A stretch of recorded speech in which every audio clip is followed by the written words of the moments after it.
Sud Radio, le coup de cœur des libraires. Valérie Expert, Gérard Collard. Alors, bonjour Gérard, Bonjour. Bonne semaine. Oui, c'est un peu le foutoir là sur la table. Il y a beaucoup de livres, beaucoup il y a de plein choses. de fiches. Alors, on commence avec quoi ? On va commencer sur un des maîtres du polar français. Et alors là, je trouve qu'il réussit encore une merveille.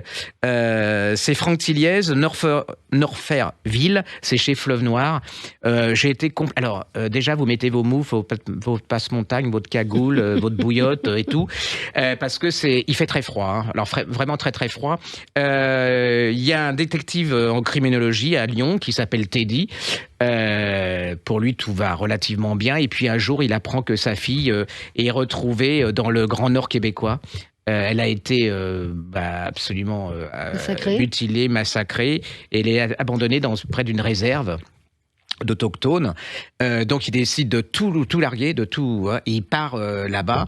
Et là, est en charge de ce polar une jeune fille qui s'appelle Léonie Roch. Alors elle, c'est une jeune femme qui est flic, elle est métisse, et elle est originaire de la réserve où a été perpétré le crime. Et le problème, c'est que cette jeune femme... 20 ans avant, avait été violée par 3 hommes dans cette réserve. Et pour elle, c'est synonyme d'enfer, de revenir. Elle est issue de là-bas. Donc, il faut qu'elle elle va redécouvrir tout cet endroit et d'où elle vient. Et là, va commencer une enquête absolument... c'est incroyable. On est complètement pris. J'ai lu ça, c'est vrai, c'est exact. C'est très lent. Et il nous prend carrément... Vous savez, il y a des polars où ça va très très vite, vous n'avez pas le temps de... Et là, il vous entortille, vous êtes asphyxié carrément par cette ambiance. Il y a un suspense d'enfer. Qui a fait quoi ? Est-ce qu'il y a des relations entre les meurtres ? C'est absolument... Pour moi, c'est une des merveilles de Franck Tilliez. Il y avait longtemps que je m'étais autant passionné pour franchement, c'est... Allez-y. Redites le titre. Alors, ça s'appelle Franck Tilliez, Norferville, et c'est aux éditions du Fleuve Noir. Alors moi, j'ai plongé complètement dans ce livre. J'avais une maison à Los Angeles de Danny Zuko, grand reporter à Hollywood pendant 40 ans chez Stock. Vous savez, ces livres, vous ouvrez un peu mollement en vous disant tiens, qu'est-ce que je vais trouver, et puis vous tombez sur une histoire incroyable de cette journaliste Danny Zuko qui pendant 40 ans a été la correspondante de Paris Match à Los Angeles. Donc ça vous parle d'une presse qui n'existe plus vraiment, c'est-à-dire où elle prenait l'avion pour aller interviewer Warren Beatty, etc. Enfin bon, elle habitait à Los Angeles, elle a interrogé les plus grandes stars de la planète, ça donne lieu à des anecdotes absolument incroyables. Elle n'était pas du tout destinée à ça au début. Elle était copine avec Anne-Marie Rassam, qui était la sœur de Claude Berry, et qui lui dit « Je vais à Los Angeles, est-ce que tu veux venir avec moi ? Et tu pourrais interroger. » Elle était un peu dans le milieu du cinéma, elle travaillait comme script, Danny Zuko au départ, mais ça l'ennuyait prodigieusement. Et elle lui dit viens, on va aller à Los Angeles, et si tu veux, tu peux interroger Francis Ford Coppola. Et elle se retrouve là-bas comme ça, et elle commence à rencontrer des gens et à proposer ses interviews à Paris Match. Elle raconte une époque où elle dit, je vous cite, Warren Beatty et Jack Nicholson qui dévalent comme des fous les collines d'Hollywood en Mercedes décapotable, remontant avec des grappes de filles collées à eux. C'était joyeux, ils étaient beaux, bronzés, dragueurs et tellement sympathiques. Alors bon, c'est un autre monde, hein. C'est un autre monde, c'est une autre époque, mais c'est une carrière de 40 ans. C'est une journaliste redoutable et redoutée, qui sait aussi garder des secrets, qui est devenue amie avec bon nombre de ses vedettes. Et puis ça parle aussi de cette maison, ça parle de Madame Claude avec qui elle a été très proche. Franchement, si vous n'avez pas le moral et si vous voulez découvrir ce qui a été le journalisme people, les coulisses de Paris Match, j'avais une maison à Los Angeles, Danny Zuko, grand reporter à Paris Match pendant 40 ans. C'est paru chez Stock et avec la collaboration d'Aurélie Raya qui a recueilli ses confidences. Alors, j'ai reçu ce bouquin. Alors, j'avoue que je ne sais pas pourquoi. J'ai adoré la couverture. Hein. C'est Michel Moati, ça s'appelle Darwin. Le dernier chapitre, c'est aux éditions H&S, Hervé Chopin. Oui. Alors, c'est une merveille, c'est un livre d'aventure. Et ça raconte l'histoire d'un homme qui allait changer le monde, parce que quand on dit changer le monde, l'avenir, la philosophie, la sociologie, toute l'histoire, c'est l'histoire d'un petit Darwin, du petit jeune homme. Lui, il est à Cambridge, il s'ennuie un peu, il est à l'université, et puis il est naturel. Enfin, lui, il aime les plantes, il aime les choses comme ça. Et puis un jour, on lui propose, alors ça, vous allez découvrir pourquoi, de partir en expédition sur le HMS Beagle. C'est un bateau, c'est vraiment incroyable. Et il va partir en en décembre 1831. Et là, vous allez partir avec lui. Alors lui, il est malade, mais alors dès qu'il monte sur le bateau, alors il devait pas partir. Hein. Vous allez voir, je pars pas. Il y a la tempête et tout. Il y a un capitaine là-dedans. C'est des histoires vraies. Hein. C'est-à-dire, ce capitaine est absolument fascinant. Et avant de partir, il doit avoir une réunion avec lui. Le problème, c'est qu'il accepte les gens en fonction de leur nez, par exemple. C'est-à-dire, et Darwin est là en disant, il se regarde sans arrêt en se disant, mais est-ce que j'ai le bon nez, pas le nez et tout. Et pendant tout l'entretien, et puis à la fin, il se dit, oh, je dois pas avoir le bon nez parce que et il va partir. Et là, c'est 5 ans de voyage absolument incroyable avec des aventures, la tempête, et vous allez découvrir le personnage, c'est-à-dire l'être humain derrière, c'est-à-dire c'est un être fragile, et puis tous ces gens qui étaient sur ce bateau, les allers-retours, comment ils doutent, c'est incroyable, franchement. Alors, je vois, il s'est inspiré par les journaux de bord du capitaine Robert Fitzroy, le carnet de voyage et les lettres de Beagle de Charles Darwin. Mais alors, ce sont des faux journaux, hein, apparemment, il se sert de ça. Et alors, vous allez avoir, au fur et à mesure, l'aventure qui est racontée par le cartographe, par le père, par le révérend, par le capitaine et tout. Et c'est la même vision, des visions différentes des choses. Alors, il y en a qui se supportent pas. Puis, il y a des événements là-dedans, c'est absolument abominable. Hein. Nous, quand on part en bateau, maintenant, c'est plutôt cool. Hein. Et on cherche s'il n'y a pas la clim. Là, c'est absolument incroyable. C'est un des grands livres d'aventure de cette année. Puis en plus, vous découvrez un personnage. Il va découvrir pourquoi il va en venir là, comment il va faire sa théorie de l'évolution et tous les gens qui s'y opposent. C'est vraiment génial. Hein. Franchement, même si vous connaissez pas Darwin, vous donnez ça à votre gosse qui a à partir de 16 ans. Je suis sûr que ça va lui donner envie de savoir qui était Darwin, parce que maintenant, ils ont beaucoup de... Voilà, faut tout réintroduire, hein. C'est-à-dire que au niveau culture, c'est c'est très compliqué. Ça, c'est sûr. Et c'est une façon de découvrir effectivement ce personnage. Avec un grand plaisir. Il écrit très bien. L'auteur Michel Moati, c'est lui qui avait fait Retour à Whitechapel, qui était un livre qu'on avait adoré. Et ça existe en poche. Vous pouvez aller le lire. Et donc, c'est un vrai raconteur d'histoire, un romancier. Et puis là, il fait œuvre vraiment. Je trouve que ça devrait être conseillé dans les lycées. Ça devrait être dans toutes les bibliothèques de lycée et de bibliothèques en général, parce que c'est vraiment une manière très pas jubilatoire, c'est pas, mais très très sympathique et très agréable de redécouvrir ce personnage et de son voyage, parce que moi je connaissais rien du tout du voyage, je savais même pas que ça avait duré 5 ans. Non. Et puis ce qu'il a, oui, c'est ça. Voilà. Et puis je pensais qu'il était déjà très connu, et puis bon, pas du tout. Vous allez découvrir son père, vous allez découvrir, mais vraiment c'est fantastique. Les compagnons sont absolument incroyables. Michel Moati, et ça s'appelle Darwin, le dernier chapitre, et c'est aux éditions Hervé Chopin. On vous avait dit qu'on vous parlerait d'un autre livre paru chez Arléa, donc dans cette très jolie collection Premier 1000. Et là, ça s'appelle Imaginez Calder, Géraldine Geoffroy, je crois que c'est comme ça. Oui, Geoffroy, il y a 2 F. Et où elle raconte cette maison, elle va en Touraine, cette maison qu'il a achetée en Touraine en 1953, dans laquelle il a vécu plus de 20 ans. Calder, immense artiste, on connaît ses sculptures ses mobiles. Et donc, elle raconte cette maison, elle raconte la Touraine et elle raconte Calder, surtout. Mais elle raconte aussi l'osmose. Enfin, c'est un très, très amour de la Touraine, des paysages, de la nature. Et on voit l'osmose entre cet homme, cet artiste. Elle parle d'elle aussi. Enfin, c'est chez Arléa, c'est-à-dire que c'est très bien écrit, c'est tout en finesse, en délicatesse, en intelligence. Et ce que je redis toujours, en accessibilité. C'est-à-dire que c'est lisible pour tout le monde. Je veux dire, cette édition, moi, ça m'énerve. Il y a certains critiques qui ont l'air de se dire c'est pour nous, voyez, voilà, c'est pas pour tout le monde. C'est pas du tout. C'est vraiment ces romans chez Arléa. J'ai pas d'action, hein, mais c'est vraiment tout ce que j'aime dans l'édition française, c'est-à-dire c'est ce qui était Gallimard dans le temps et ce qui n'est plus Gallimard. Donc, je viens de me faire des ennemis là. Mais voilà, vous allez avoir. Moi, c'est le plaisir de lire. C'est le plaisir de la lecture. C'est exactement ça. Vous avez défini cette collection. C'est le plaisir de lire, d'apprendre, de découvrir à chaque fois des histoires très différentes avec des auteurs qui sont, des peintres. Moi, à chaque fois, c'est ce qui me revient quand je lis ces livres-là, parce que Calder, même si vous connaissez pas Alexandre Calder, vous allez avoir envie d'aller absolument avoir envie de le découvrir. Et c'est vrai Comment imaginer cet artiste américain qui va tomber amoureux de la Touraine et l'influence que ça va avoir sur son œuvre. Ouais. C'est passionnant et c'est une histoire. Et à travers lui, elle parle d'elle. Hein. Enfin, c'est une merveille. Et vous allez sur le site d'Arléa. Moi, j'ai fait comme ça. Hein. Vous regardez les couvertures, les machins, et je remercie celle, je ne sais plus son nom, je crois qu'elle s'appelle Gerbert, qui avait fait 555. J'ai découvert Arléa, entre autres, à cause de cette. Grâce. Oui, absolument. Grâce. Imaginez Calder, c'est Géraldine Geffroy et c'est aux éditions Arléa. Alors, de quoi qu'on cause? Alors, quoi de neuf? Ça va être bientôt. Non, c'est pas bientôt la fête des pères et de la fête des mères, mais il faut s'y préparer. Oui, généralement, c'est bateau. Et j'ai découvert ces 2 petits livres. C'est grâce à toi, maman, et c'est grâce à toi, papa.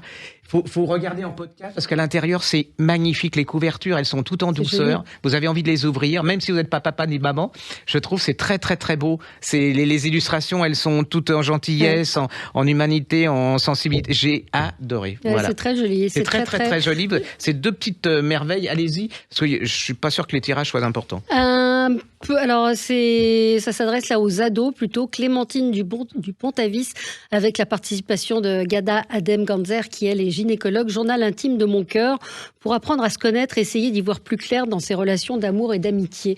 Donc c'est peut-être 12 ans, moi je tarde un peu, mais c'est toutes les questions que les ados peuvent se poser. Il y a les réponses de cette gynécologue, donc il dit est-ce que c'est normal d'avoir du désir, est-ce qu'on peut tomber amoureux d'une personne du même sexe, on dit que l'amitié fille-garçon ça n'existe pas, c'est les premières peines d'amour, c'est le fait que ses copines sont moins copines mais elles s'intéressent plus aux garçons, c'est le changement du corps, c'est très bien fait, journal intime de mon cœur, parce qu'on parle souvent du corps aux ados, mais là c'est tous les sentiments, tout ce qui change au collège, la peur d'être exclu parce qu'on rentre pas forcément dans la norme, c'est vraiment très bien fait. Je trouve que c'est l'intérêt du livre, par exemple, parce que quand les gosses vont sur Internet, ils reçoivent, mais si vous le donnez en tant que parent, vous pouvez en parler, c'est-à-dire qu'il y a un échange qu'il n'y a pas sur Internet, et là elles peuvent vous poser des questions aussi, puis les rassurer ou en leur disant moi aussi j'ai vécu ça, c'est l'intérêt du livre. Alors il y avait journal intime de mon corps, et là donc c'est journal intime de mon cœur, donc c'est plus sur les émotions, ce qu'on peut ressentir, pourquoi ce qu'il y a de plus difficile à aborder. C'est à l'école des loisirs dans la collection 9. Allez, on marque une pause et on se retrouve dans un instant. Sud Radio, le coup de cœur des libraires. Valérie Expert, Gérard Collard. Alors Gérard, on a une invitée comme la semaine dernière, c'est notre amie Lydie Zanini qu'on aime beaucoup. Lydie Zanini qui est libraire à Bourg-en-Bresse, c'est la célèbre librairie du théâtre. Bonjour Lydie, cette semaine vous vouliez nous parler d'un de vos gros coups de cœur. C'est un livre qui est paru il y a quelques semaines, c'était au mois de mars, mais vous l'adorez, c'est le Jean-Paul Dubois. On est tous, je dirais, amoureux de lui, de son style, de ses livres et tout. Dans celui-ci, L'origine des larmes, on se rend compte que son style n'a pas changé d'un poil. Sa construction, là, c'est un livre qui se passe en 12 mois et on va comprendre pourquoi. On va partir sur un meurtre, mais un meurtre bizarre, parce que Paul Sorensen, qui a une 50aine d'années, vient d'être arrêté pour avoir abattu son père post-mortem dans une morgue. Il doit tirer dessus alors qu'il était mort. Les flics comprennent rien. Il va être jugé et avec ce procès qui atteint l'intégrité d'un cadavre, on va se rendre compte qu'il a une peine de prison avec sursis, puis à côté de ça, il doit aller voir un psy obligatoire pendant un mois. Enfin, une fois tous les mois, pendant 12 mois. Et ce psy est atteint d'une maladie où il a les yeux qui pleurent tout le temps, je ne sais plus comment ça s'appelle. Et ceci pour cacher un peu l'attention qu'il pourrait avoir pour ses patients. Et notre Paul Sorensen va parler à ce psy. Mais on va découvrir à travers ces séances la façon dont son père a traité ce Paul. D'autant plus qu'il en a quand même bavé beaucoup dans sa vie. Il a sa mère qui est morte en couche, son frère jumeau est mort également à la naissance. Il traîne des valises quand même. Et alors, qu'est-ce qui vous a plu, vous, dans le livre? L'écriture de Jean-Paul Dubois, évidemment, et puis cette histoire un petit peu incroyable aussi. C'est complètement rocambolesque, mais d'à côté de ça, on ne peut absolument pas le lâcher. Et ce que je trouve de véritablement fantastique, c'est qu'on baigne dans la mort et que ce livre est jubilatoire et qu'on se marre. Ça veut dire que c'est très... Non, je l'ai pas lu du tout. Je suis passée à côté complètement. Oui. Écoutez, c'est complètement. Ça pourrait être déjanté, mais c'est construit, c'est génialement comme ce qu'il écrit. Non, mais là, c'est 200 pages de super bonheur. là, il ne faut absolument pas s'en priver. Là, je suis comme Gérard, dithyrambique. C'est paru aux éditions de l'Olivier, ça s'appelle L'origine des larmes, Jean-Paul Dubois.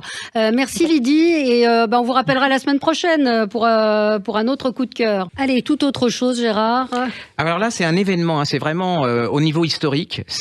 Pour moi, c'est un des grands moments de l'édition historique depuis quelques années. C'est le bouquin de Charles Éloi Vial qui s'appelle Marie-Antoinette. Oui. C'est chez Perrin, et c'est un immense bouquin. C'est-à-dire que cet homme, Marie-Antoinette, c'est devenu c'est une icône, c'est devenu mais très loin de ce qu'elle était. C'est-à-dire que vous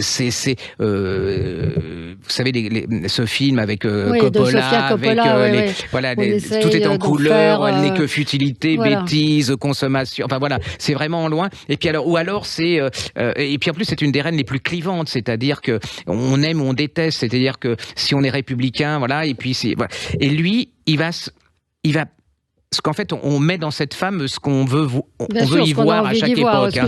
Puisqu'on essaye de vous raconter à chaque fois. Alors que lui, il va ne tenir compte que des gens qui l'ont connu. Il va pas essayer de pénétrer dans ce qu'elle a dans sa tête, mais dans ce qu'elle était vraiment. Et là, on va découvrir un autre personnage. Là, c'est une histoire tragique, parce que, enfin, quelque part, elle a 16 ans, elle arrive en France, c'est une petite jeune fille. Elle s'est toujours amusée à Schönbrunn en Autriche. On lui a pas appris à être reine, à quoi que ce soit. Elle arrive chez des vieilles, c'est-à-dire que la cour de France, tout est codifié, c'est vraiment terrible quand vous êtes jeune. Elle tombe sur un homme qui a 19 ans, il est peut-être grand, mais il est un peu il n'est pas si neuneux que ça, parce que quand on verra dans les biographies, mais sexuellement, tout ça, il n'est pas dégourdi. Lui, il aime la chasse, elle aime s'amuser, et la meilleure façon de s'en sortir, parce que sinon, elle va s'amuser, c'est-à-dire que elle va aller au bal, et là, on va se rendre compte que donc on caractérise cette femme, les bals, c'est très peu d'époque dans très peu de temps par rapport à sa vie. Et puis le roi va mourir, et puis ils vont devenir voilà. Et en fait, elle a une pensée politique. C'est une femme intelligente, malgré la caractéristique, les caricatures qu'on a pu et les clichés qu'on a donné d'elle. C'est un livre absolument incroyable. C'est-à-dire que et puis il y a cette fin tragique. C'est un livre qui fera référence, je pense, je pense que c'est un livre de référence sur qui était réellement Marie-Antoinette, puisque il faut rappeler qu'il est chartiste, il a travaillé sur les archives, et donc c'est d'une précision très rigoureuse, mais en même temps toujours très accessible. Voilà, il met pas dans ses émotions. On sent cette femme. Et puis alors comme il dit, c'est soit pour elle, c'est soit la femme bonbon rose qui dépense des fortunes. Pareil, les fortunes, ça pas été voilà, et soit la femme mère qui perd son enfant et tout, et là il va tout décrire. C'est absolument, moi j'ai été fasciné par ce roman. Si vous êtes fou d'histoire, il faut absolument que vous lisiez, parce que mais la somme de travail, je n'ose même pas y penser. Mais c'est pas parce que vous pensez connaître Marie-Antoinette qu'il faut pas le lire. Au contraire, vous allez découvrir. Parce que là, vous allez vous prendre. Moi, je m'en suis pris. Ça m'a énervé, parce que moi, j'aimais bien le film de Coppola, j'aime bien le livre de Stefan Zweig, j'aime bien ça. Et là, vous découvrez une vraie femme, enfin une femme à part entière, avec toute sa faiblesse, toute sa richesse, l'amour, parce qu'elle a été vraiment amoureuse de Fersen, parce qu'il y a eu ça aussi, on découvre avec Fersen, mais là il tombe pas dans la midinette, il parle vraiment de cette femme. C'est le seul moment de sa vie où elle a pu être elle-même, parce qu'elle a jamais été elle-même. En plus, c'était une femme triste, elle a toujours été seule, alors qu'elle était accompagnée plein de gens. Allez-y, c'est vraiment et c'est lisible, et puis ça vous rapprend, vous comprenez mieux la Révolution, vous comprenez mieux cette époque, tous les gens qui l'ont. C'est vraiment un chef-d'œuvre, c'est vraiment. C'est chez Perrin. Donc ça s'appelle Marie-Antoinette, c'est Charles Éloi Vial, et c'est chez Perrin, là aussi. Grand moment de l'édition française, cette année. On peut saluer les éditions Perrin, qui là aussi nous proposent toujours des œuvres. Ils sont courageux, parce qu'il y a des choses sur lesquelles les lieux de pouvoir, on a adoré, c'est formidable. C'est un livre fabuleux, que tout le monde devrait lire, tous ceux qui s'intéressent aux endroits où se fait la politique. On l'a dit, c'est un ouvrage collectif sur les différents endroits de pouvoir sous la direction de Sébastien Le Foll. C'est un livre que moi j'ai adoré. La dernière fois, c'était l'avion qui m'a fasciné, avec des histoires pas possibles. Ouais. Mais en plus, c'est des éditeurs, il y en a quelques-uns comme ça qui font un vrai métier d'éditeur. C'est-à-dire que là, ils vont faire paraître un livre sur Salazar ou sur Ceausescu. Il faut quand même oser, parce que au niveau, mais qui feront référence, même si c'est pas pas des tirages absolument incroyables. Donc allez-y, le bouquin sur Salazar, parce qu'en fait personne connaît Salazar sur le Portugal et l'espèce de dictature.